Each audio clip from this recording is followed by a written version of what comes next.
So friends, আজকের ভিডিওটাতে আমি আপনাদেরকে আরও একটি সেকেন্ড হ্যান্ড বাইক দেখাবো। তো এটা হচ্ছে সুজুকি এসএফ মোটো। এটা হচ্ছে ডুয়েল ডিস্কের একটি বাইক।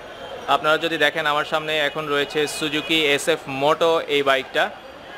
তো আজকের ভিডিওটাতে আমি আপনাদেরকে মূলত এই বাইকটা সম্পর্কে দেখাবো। এটা হচ্ছে সেকেন্ড হ্যান্ড একটি বাইক, আর এই বাইকটার রেজিস্ট্রেশন করা রয়েছে। আপনারা যদি দেখেন, এই বাইকটা 2 বছরের জন্য রেজিস্ট্রেশন করা রয়েছে, ডিজিটাল নাম্বার প্লেট করা রয়েছে, আপনারা দেখছেন।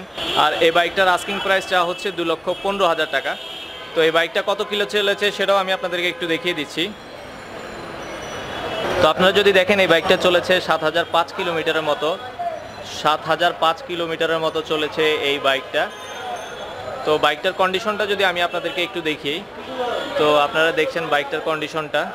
আমি চারপাশ থেকে বাইকটার কন্ডিশনটা আপনাদেরকে একটু দেখানোর চেষ্টা করছি। আর এটা ডুয়েল ডিস্কের বাইক, সুজুকি এসএফ মোটো।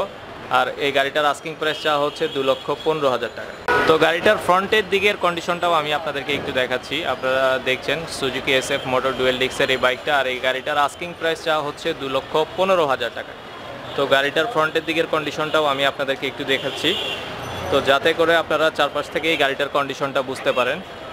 আর এটার এই শপটাতে আস্কিং প্রাইস চাওয়া হচ্ছে 2,15,000 টাকা। এই দোকানটার ফুল অ্যাড্রেস আমি ভিডিও ডিসক্রিপশনে দিয়ে দিয়েছি, আপনাদের প্রয়োজন হলে আপনারা ভিডিও ডিসক্রিপশন থেকে কালেক্ট করে নেবেন। এই শপটা যদি আমি আপনাদেরকে একটু দেখাই, এখানে মোটামুটি সবসময় 20 থেকে 25টা গাড়ি অ্যাভেলেবেল থাকে। এখানে আপনারা যদি দেখেন, এখানে সব ধরনেরই সেকেন্ড হ্যান্ড বাইকগুলো রয়েছে। তো এই শপটাতে আপনারা সবসময় 20 থেকে 25টা গাড়ি অ্যাভেলেবেল পাবেন। তো যারা আসলে সেকেন্ড হ্যান্ড বাইক কেনার কথা ভাবছেন, তারা এই শপটা অবশ্যই একবার হলো ভিজিট করবেন। তো এখানে আপনারা আপনাদের প্রয়োজন অনুযায়ী সেকেন্ড হ্যান্ড বাইকগুলো পেয়ে যাবেন।